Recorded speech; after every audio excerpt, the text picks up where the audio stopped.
Assalamualaikum warahmatullahi wabarakatuh. Kami dari kelompok 5 akan mempresentasikan materi kapitalisasi dan struktur modal yang beranggotakan yang pertama Siti Anissa dengan NIM 2020-11254, yang kedua Yumna Alifatun Naswa dengan NIM 2020-277, yang ketiga Aisyah Hardi Prahesti dengan NIM 2020-11319, yang keempat, Risna Ella Gustianingrum Putri dengan NIM 2020-11323. Materi yang pertama akan dijelaskan oleh saya sendiri. Hubungan antara kapitalisasi dan struktur modal. Kapitalisasi sering diartikan juga sebagai jumlah nilai atau accounting keseluruhan modal yang selalu digunakan dalam perusahaan.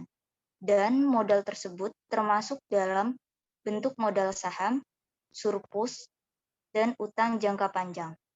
Dengan demikian, maka kapitalisasi meliputi yang pertama modal sendiri, di mana termasuk di dalamnya adalah modal saham dan surplus dalam segala bentuknya.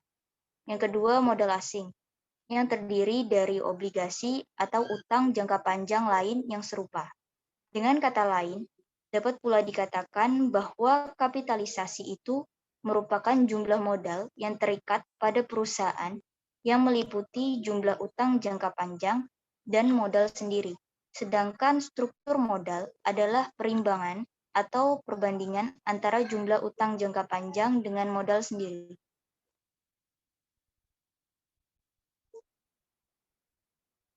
Teori-teori kapitalisasi. Teori berdasarkan pendapatan. Nilai suatu perusahaan dapat ditentukan berdasarkan pendapatan yang didapatkan setiap tahunnya, dikalikan dengan multiplier tertentu. Sebelum menentukan multiplier tersebut, harus ditentukan dulu rate of return, atau tingkat pendapatan investasi yang dikehendaki bagi modal yang akan ditanamkan dalam suatu perusahaan. Dengan demikian, maka kapitalisasi ditentukan oleh dua faktor, yaitu berapa pendapatan atau pendapatan rata-rata yang didapat dihasilkan perusahaan. Yang kedua, berapa rate of return yang layak bagi modal yang diinvestasikan. Teori berdasarkan biaya. Menurut cost theory, kapitalisasi perusahaan didasarkan pada cost dari fixed capital yang digunakan perusahaan, biaya mendirikan perusahaan, jumlah modal kerja yang dibutuhkan, dan lain sebagainya. Jadi, kapitalisasi didasarkan pada cost yang telah dikeluarkan. Makin besar cost-nya, makin besar nilai kapitalisasinya. Tetapi cara ini tidak dapat memberikan basis yang kuat karena apabila ada fixed asset menganggur, menjadi usang atau kurang efisien penggunaannya, maka earning akan turun dan perusahaan tidak dapat membayar fair return dari modal yang diinvestasikan. Dan ini akan menimbulkan overcapitalization. Materi selanjutnya akan dijelaskan oleh teman saya.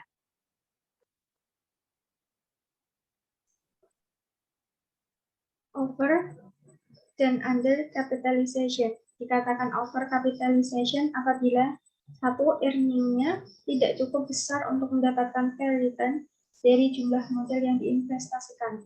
Atau dengan kata lain, average rate of return-nya jauh berada di bawah fair rate of return-nya. Yang kedua, jumlah nilai securities yang ada dalam peredaran lebih besar daripada nilai real daripada assets-nya. Dikatakan under capitalization apabila yang pertama, apabila average rate of return dari perusahaan tersebut jauh lebih tinggi dibandingkan dengan rate of return dari modal yang diinvestasikan dalam perusahaan yang sejenis lainnya, atau dengan kata lain average rate of return-nya berada jauh di atas fair rate of return-nya. Yang kedua, apabila jumlah nilai securities-nya yang tercantum dalam neraca jauh lebih kecil daripada nilai real daripada assets-nya.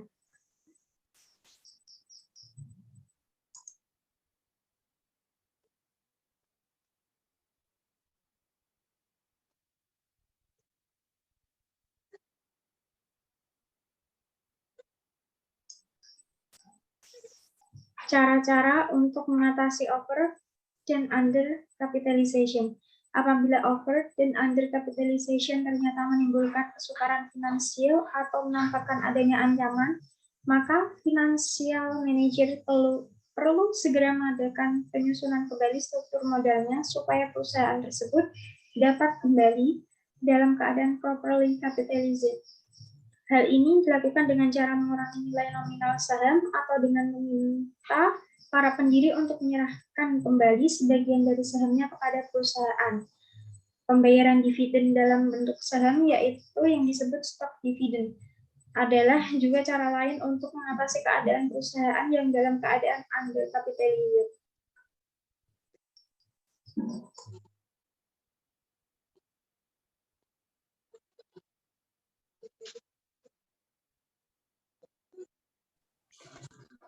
Selanjutnya yaitu recapitalization dan depreciation. Rekapitalisasi atau recapitalization adalah menyangkut penyusunan atau pengaturan kembali struktur modal suatu perusahaan yang dilakukan secara sukarela dan tanpa disertai dengan pengorbanan, baik oleh pemilik modal sendiri maupun oleh kreditur. Misalnya, dengan memperbesar atau memperkecil jumlah utang, jumlah saham yang beredar, dan dari laba ditahan. Tujuan mengadakan rekapitalisasi antara lain, yang pertama, untuk menyesuaikan struktur modalnya dengan keadaan dan perkembangan perusahaannya. Yang kedua, untuk menyederhanakan struktur modalnya. Suatu perusahaan yang semula mempunyai bermacam-macam golongan securities dapat menyederhanakan struktur modalnya. Misalnya, dengan mengeluarkan satu jenis securities untuk mengganti beberapa jenis atau golongan securities lainnya. Yang ketiga, untuk menurunkan harga sahamnya yang dianggap terlalu tinggi dengan cara memberikan stok dividen. Yang keempat, untuk melancarkan proses penggabungan dari beberapa perusahaan yang telah bersepakat untuk menggabungkan diri. Metode atau cara dalam mengadakan rekapitalisasi adalah dengan mengubah nilai nominal dari saham atau membeli kembali sebagian dari saham yang beredar, repurchasing of stock. Recapitalization terjadi baik dalam periode prosperity maupun depression. Dalam prosperity, pada umumnya adalah dalam bentuk stock split dan stock dividend, sedangkan dalam depression adalah dalam bentuk reverse split.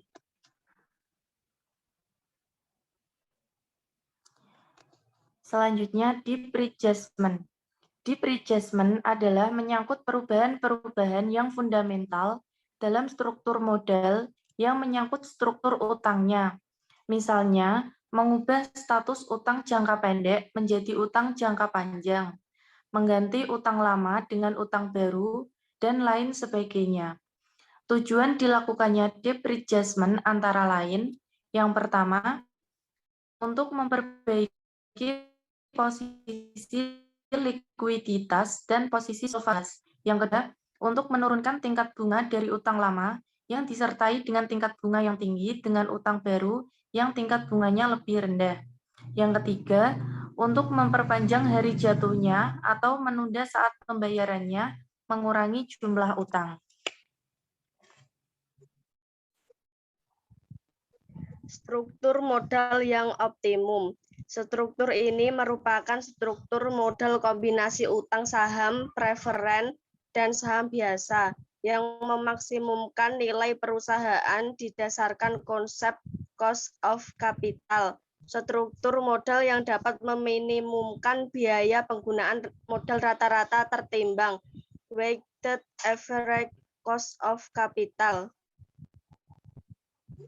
atau WACC. Faktor yang mempengaruhi struktur modal.